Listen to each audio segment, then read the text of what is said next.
2 சரி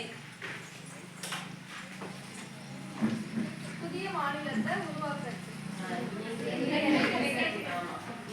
இந்தியாவுல இல்லாத புதிய நிலப்பரப்பை இந்தியாவுடைய சேர்க்கிறது.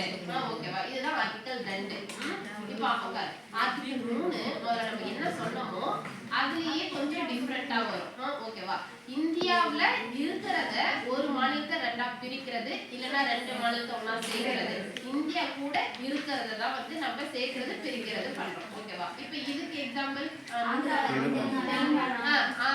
தெலுங்கானா.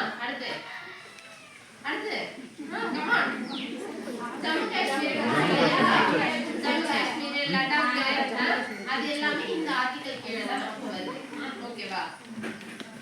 வாசிக்க பாருங்க. விதி 3, இந்தியாவில் ஏற்கனவே உள்ள மாநிலங்களை இரண்டாக பிரிப்பது. அதோட பெயர், எல்லை வரையறை. இப்ப ரெண்டா பிரிச்சுட்டோம். ஓகே, நம்ம இப்படி ஷேப்டாவா பிரிப்போம். ஓகே, பாதி நான் பிரிச்சுட்டேன், பாதி வச்சுப்போம். கிழக்கண்ணி மேற்கலாம் அப்படி கிடையாது இல்லையா? ஒரு அந்த எந்தெந்த அதுக்குள்ளார மாவட்டங்கள் இருக்கும்ல, எதோட உங்களுக்கு எதோட இங்க அப்படிங்கிற மாதிரி நம்ம பிரிக்கிறது. ஓகேவா? இதுக்கு ஆந்திரா, தெலுங்கானா இதுதான் எக்ஸாம்பிள். இப்ப விதி 4மே ரொம்ப ஈஸி. ஓகேவா? என்னன்னா நம்ம விதி 2 பார்த்தோமா, விதி 3 பார்த்தோமா. விதி 2, 3 படி நம்ம ஏதாவது ஒரு திருத்தம் பண்ணா அட்டவணை 1, 4ல சில திருத்தங்கள் நம்ம மேற்கொள்ளணும் அப்படிங்கிற மாதிரி சொல்ல வருது. ஓகேவா? என்னன்னா இப்ப விதி 4 என்ன சொல்ல வருது உங்களுக்கு?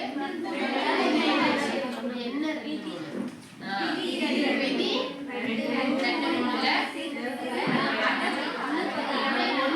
திருத்தம் செய்யப்படும். இப்ப அட்டவணை 1, 4 என்ன பார்த்து வாசிங்க.